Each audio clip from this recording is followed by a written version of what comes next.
Shalom mwana wa Mungu, mimi ni Kumbwaeli Paulo Mbise, mwalimu wa neno la Mungu. Ninamshukuru Mungu kwa sababu yako, lakini pia namshukuru Mungu kwa kipindi hiki cha leo, kipindi ambacho ni muhimu sana kwako na kipindi ambacho kitakusaidia kwenye maisha yako kama ukiwa ni mtu ambaye unafuatilia na unapata utulivu wa ndani wa kujifunza. Leo kuna kitu ambacho unataka tujifunze, na ni kitu ambacho kitakusaidia wewe kufanikiwa kwenye maisha yako ya kiroho, ya kiuchumi, pamoja na sehemu zingine mbalimbali. Na kitu ambacho nataka nikupe ni nguzo kuu 7 za muhimu kwenye maisha yako wewe kama kijana au kama mwanadamu yote yule, especially wewe kama mtu ambaye una maono. Ili kusudi uweze kufika kule ambapo unaenda, kuna vitu ambavyo unastahili uvifanye na uvitengeneze. Kwa maana hiyo, usipovitengeneza inakuwa kinyume na kila ambacho unakifanya. Sasa ili kusudi ufike na ukitimize kila ambacho unacho ndani yako, lazima ukifanye, na ni sawasawa na sheria ambayo ni ya maisha yako. Sasa ukiwa na sheria ambayo inakuguide au inakuongoza kwenye maisha yako, inakubidi wewe uifanye na uitumikie ile sheria. Usipoitumikia utavipoteza vitu vingi. Nguzo namba 1 ni imani ulionayo. Imani ni msingi ambao unakuonyesha uende wapi. Ni kweli ya kwamba wewe unamwamini Mungu ambaye unamtumikia, na huyo Mungu ambaye unamtumikia ana uwezo wa kusaidia wewe ukafika kule ambapo unaenda. Kwa nini? Kwa sababu imani ni bayana mambo yatarajiwayo ambayo hayaonekani kwa jinsi ya macho, ila ndani yako unaamini kwamba yanatokea. Kwa Mkristo yeyote yule ambaye anasoma vizuri vitabu takatifu, yani Biblia, anaelewa. Soma Waebrania 11 mstari ule wa kwanza, anakueleza kabisa kwamba imani ni bayana ya mambo yatarajiwayo, sio onekana kwa macho. Kwa maana hiyo, kama hauna imani hauwezi ukajua kitu ambacho kinafuata, ila ukiwa na imani ni rahisi sana wewe kujua kama kinachofuata ni kitu gani. Lakini hiyo Waebrania 11 mstari ule wa 6 nasema kwamba imani bila matendo haimpendezi Mungu. Kwa hiyo lazima imani yako iambatane na matendo. Sasa ukiwa na imani alafu ukafanya, ni lazima utafanikiwa. Sasa nataka nikupe kwa aina mbili. Kuna imani ile ambayo unaamini katika ulimwengu wa roho, halafu kuna imani ile ambayo unaamini katika ulimwengu wa mwili, ya kwamba unafanya biashara, unafanya kazi au unafanya kitu gani, lakini unajua kabisa kwamba lazima nifanikiwe. Sasa ukiwa unajua sasa kwamba lazima ufanikiwe, hiyo lazima pia uwe na imani, kwa sababu mafanikio bila imani hawezi yakatokea, ila mafanikio na imani vinaendana. Kwa maana hiyo, imani na matendo vinaendana. Mtu ambaye hana imani anaweza akafanya asifanikiwe. Ili kusudi ufanikiwe, lazima uamini kwenye kile ambacho unakifanya kwamba utafanikiwa. Na nikupe kodi kwamba usifanye kitu ukiwa unatarajia kufanikiwa kama hauna imani na kile kitu, utaishia njiani. Sasa kama utaki kuishia njiani, nguzo ya kwanza lazima uwe na imani na chochote unachokifanya. Biashara, unamtumikia Mungu ili kusudi akuinue, kupandisha viwango vingine, lazima uwe na imani. Amini kwanza kwenye kile ambacho unakifanya, nawe utafanikiwa na utaenda. Lakini nguzo namba 2 ni maarifa. Maarifa ni mtaji wako, akili ni mtaji wako, au ujuzi ni mtaji wako. Why? Kwa sababu mtu ambaye ana maarifa ana uwezo wa kubuni kitu ambacho ni cha tofauti na wengine. Unaposikia mtu anaitwa unique person, maana yake ni mtu ambaye ana kitu cha tofauti kabisa na watu wengine. Mtu mmoja anaitwa Joyce Meyer, alishawahi kuandika vitabu vyake vingi sana tu. Moja ya kitabu ambacho nikisoma nilikuta kitu ambacho kinaambia kwamba ukitaka kufika kule ambapo unaenda, ukitaka kuiona kesho yako, lazima uwe na maarifa tofauti na wale ambao anayo mtu mwingine. Sasa ukija kukopi na kupesti maarifa ya mtu mwingine, ni ngumu sana wewe kufanikiwa au kupata kitu ambacho unataka ukifanya au kukipata kwenye maisha yako. Sasa ili kusudi mimi nitofautiane na mtu mwingine, lazima nikae chini nitafakari, nijue kwamba nina maarifa mengine tofauti kabisa na ya mtu mwingine. Kwa sababu kama leo nikiamka nikasema kwamba nitapanda mlimani kuomba masaa 12, alafu kuna mtu ambaye anaomba masaa 12 na tunafanana kiwango, ni ngumu sana kufanikiwa. So inabidi mimi nitumie alternative way ambao maarifa yangu yatanisaidia mimi kuongeza kitu kingine tofauti kabisa na ule mwingine, na hiyo itanisaidia. Okay, mfano mwingine nikisema kwamba mimi nifungue biashara ya duka leo, alafu jirani yangu naye amefungua biashara la duka hilo hilo, alafu mwingine naye akafungua, tukawa watatu sehemu moja, ni ngumu sana kufanya kile kitu na kutimia kama sina nacho imani, na kama sioni mbali, na kama maono yangu hayana design nyingine. Hasa ili kusudi uende kufika mbali kula ambapo unapaendea, lazima uwe na maarifa tofauti. Vision ni kitu ambacho kinabebwa na maarifa. Sasa ukiwa na maarifa mengine tofauti, yanakusaidia kufika kula ambako unaenda, na hiyo inakuwa ni rahisi sana. Ili upate support ya watu ambao watakusaidia na watakusupport, watu ambao watakushika mkono, lazima uje na maarifa tofauti. Tuchukulie mfano, umeitwa mezani ukutana na watu ambao ni wakuu, watu ambao ni wakubwa kuita wewe, aidha kiroho au kiuchumi. Ni jambo ambalo ni kubwa sana, na jambo ambalo la kifahari kwa wanadamu, lakini kama hautolichukulia kwa uzito, ni lazima utapoteza vitu. Kama hautokuwa unatazama muonekano wako na muonekano wa wale watu, lazima utapoteza vitu. Sasa ili kusudi wale watu waende pamoja na wewe, yani waketi pamoja na wewe, lazima uje na idea ambayo ni ya tofauti kabisa. Ukiweka mezani, wanaitazama wasema huyu mtu ana kitu.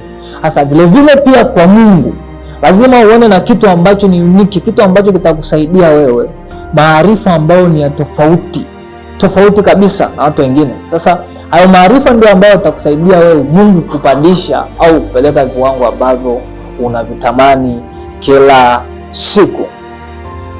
Jambo la tatu ni nidhamu binafsi. Nidhamu binafsi ni kitu ambacho ni muhimu kwenye maisha yako, self discipline. Asa ukiwa na nidhamu binafsi, ni rahisi wewe kuendelea. Kwa nini? Jambo la kwanza, utakuwa unaheshimu kila ambacho unacho ndani yako, utakuwa unaheshimu watu ambao wanakuzunguka, utakuwa unaheshimu vitu ambavyo vinafanyika, utakuwa unaheshimu kila ambacho unatakiwa ukifanya. Moja kati ya njia nzuri ya kufanikiwa kiroho na kiuchumi ni kuheshimu maono. Ukiwa na nidhamu kwenye maono yako, ndugu yangu, nakwambia kwamba utafika. Ila kama hauna nidhamu na maono yako, hauwezi kufika. Nidhamu binafsi inasimama kwenye eneo kubwa sana la kiroho. Mungu akikupa neema fulani ya kwenda sehemu fulani au ya kuwa na watu fulani, waheshimu hao watu, alafu na wewe jiheshimu. Mungu atakubeba na atakupeleka kule ambako anataka ufike. Mungu akujalia uchumi mzuri, hebu heshimu ule uchumi aliokujalia, alafu fanyie kazi. Uwe na nidhamu ambayo inazaa matunda. Sasa sifa ya nidhamu nzuri ni kwamba waga inambeba mtu, inamstawisha mtu, inamtoa mtu kwenye hali ambayo ni ya chini kwenda kwenye viwango ambavyo ni vya tofauti. Na wakati ule ambao unainuliwa, inaweza kaja watu wakasema kwamba wewe ni mchawi, ila sio mchawi. Wanaweza watu wakaja wasema kwamba wewe ulikuwa labda na backup, watu ambao walikuwa wanakusaidia nyuma, ila sio kweli.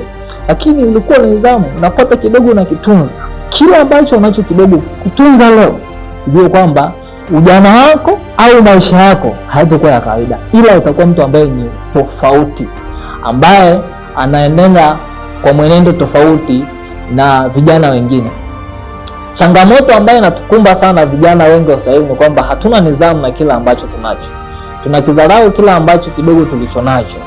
Mimi ninachokijua kwenye maisha yangu ni kwamba ukiwa na milioni 1, ukitoa shilingi 50, inaweza kabaki hela ambayo itaitwa kwa jina lingine au itatamkwa kwa jina lingine. Haitoitwa tena milioni 1, lakini itaitwa 900 na point. Sasa kama itaitwa 900 na point, vile vile pia kama Mungu akujalia neema fulani, alafu usipoiheshimu ile neema ikapungua, haiwezi kufanya kazi kwa spidi kama inavyostahili ifanyike. Kwa Mungu alikupa neema fulani, unastahili uifanyie nidhamu ambao inatakiwa iwe pale kwa ule wakati na kwa ule muda na kwenye maisha yako yote. Unajua kwamba utagrow kwa speed ambayo sio kawaida. Speed ya kukua, speed ya kuendelea inakuhitaji wewe uweze kuheshimu ile speed. Ukiona watu wanakuwa kwa speed sana, unajua kwamba wanajiheshimu na wanaheshimu kila ambacho wanacho. Hivi unajua kwa nini watu wengi sana wana utajiri mwingi sana wa watu? Kwa sababu wale watu wanatazama nidhamu iliyopo ndani ya yule mtu. Sasa kama hautojiheshimu, wazazi watakushindwa, ndugu zako watakushindwa, marafiki watakushindwa, watu ambao watakuzunguka watakushindwa. Kwa sababu gani? Wanaona kwamba mtu huyu hajiheshimu yeye mwenyewe, anajiona wa kawaida au mara nyingi anajidharau. Roho ya kujidharau ni roho ambayo inampiga mtu anachelewa kufikia kwenye maono au kufika kwenye malengo. Malengo ulionayo yanawahi kutimilika au kukamilika kwa sababu ya nidhamu ambayo unayo ndani yako, ndio ambayo inakubeba. Watu wengine wanakuwa na maisha yao tu kawaida, ila hawafaiti sana, ila wanabebwa na nidhamu, wanabebwa na hekima, wanabebwa na busara. Kwa hiyo ukiwa na nidhamu ni jambo ambalo litakusaidia sana kufika mbali kiuchumi na kiroho. Linakupushi, linakubeba, unaenda kule ambako unakwenda. Hiyo ni nguzo ya 3. Nguzo ya 4 ni bidii. Mtu ambaye ana bidii ni mtu ambaye ni tofauti. Usishindane kwenye maisha yako siku yote ile na mtu ambaye anafanya kitu chochote kile kwa bidii. Ili kusudi uwe uniki, lazima uwe na bidii. Kwa maana nyingine wanahitaji power. Lazima uwe na power. Usipokuwa na power, ni ngumu sana wewe kufika kule ambako unaenda.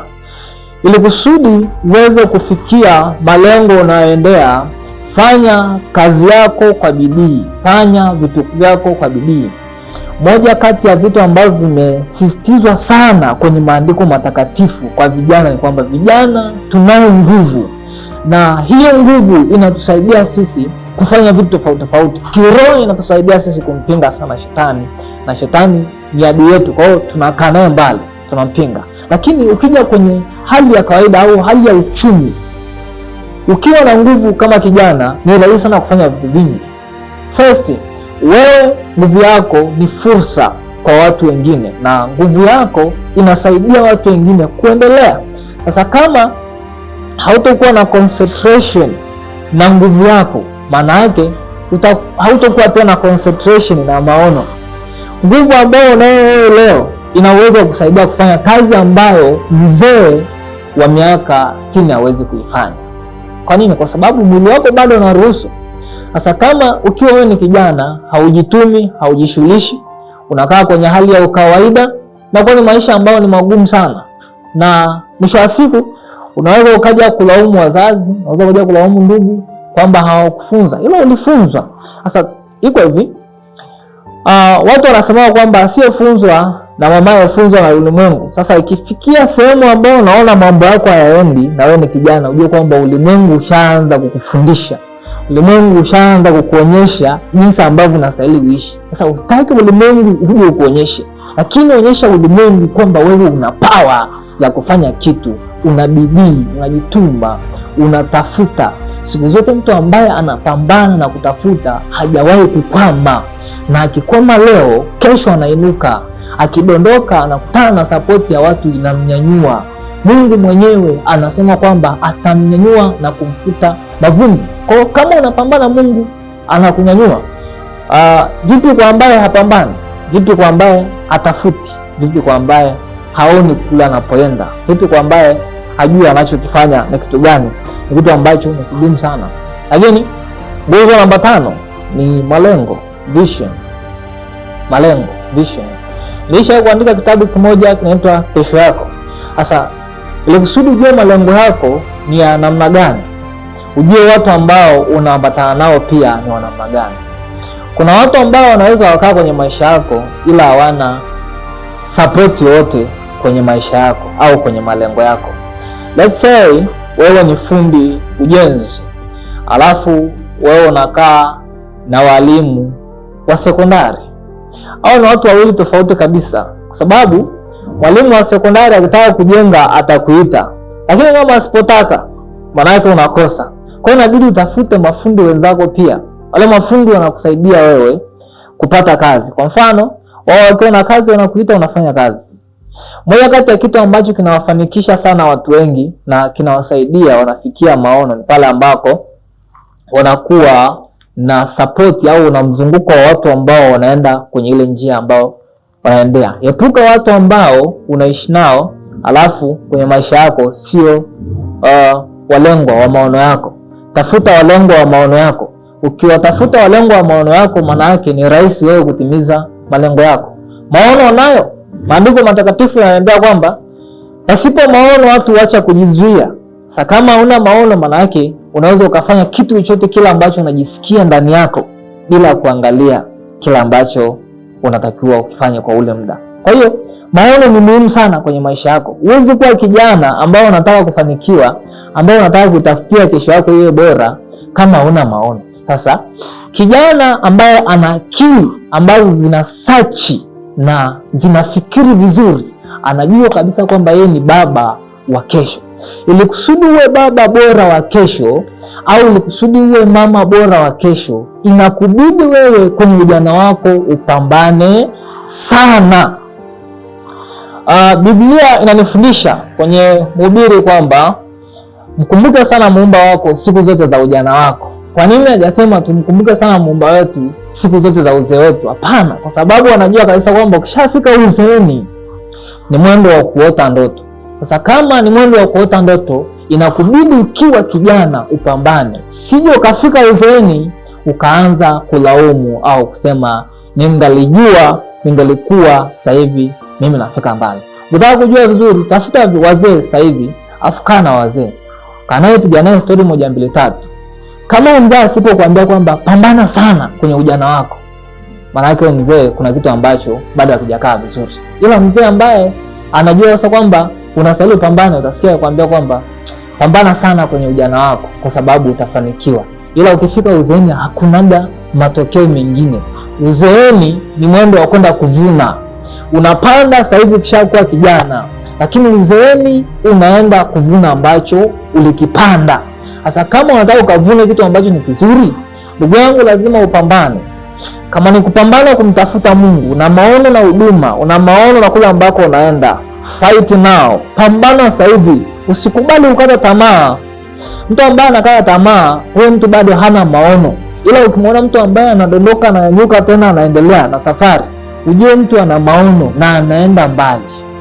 Ili kusudi Mungu ainue watu ambao watakusapoti kwenye maisha yako, lazima uwe na maono. Hakuna mtu ambaye anapewa sapoti bila maono. Ili kusudi Mungu akuinue, akusaidie, lazima uwe na maono. Ni kweli unaomba sana, ni kweli unafunga sana, ni kweli unafanya vitu vingi sana, lakini bila kufanya hivyo itakuwa ni ngumu. Kwa hiyo Mungu anaangalia mtu ambaye pia ana maono. Unaenda wapi na unaenda kufanya kitu gani? Mungu ana provide kuanzia pale.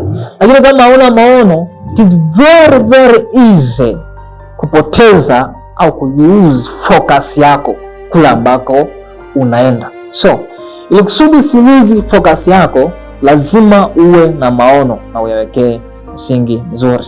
Namba 6 ni marafiki wanaokuzunguka. Marafiki wanaokuzunguka. Marafiki wanaokuzunguka. Marafiki zako ni kioo chako. Marafiki ni CV yako. Marafiki wanatambulisha wewe ni nani. Marafiki wanaonyesha unatakiwa ufanye nini. Marafiki wanaonyesha undani wako ukoje. Moja kati ya sehemu ambao unastahili kuzingatia kwenye maisha yako ni marafiki. Marafiki wana uwezo wa kusema kwamba wewe ni mtu mwema. Marafiki wana uwezo wa kusema kwamba wewe ni mtu ambaye hufai. Ukiwa na marafiki ambao wana viwango vya juu vya kiroho, ukiwa na marafiki ambao ni wachungaji, ukiwa na marafiki ambao ni wainjilisti, ukiwa na marafiki ambao ni walimu, minsi wana uwezo wa kusema kwamba huyu ni mwalimu.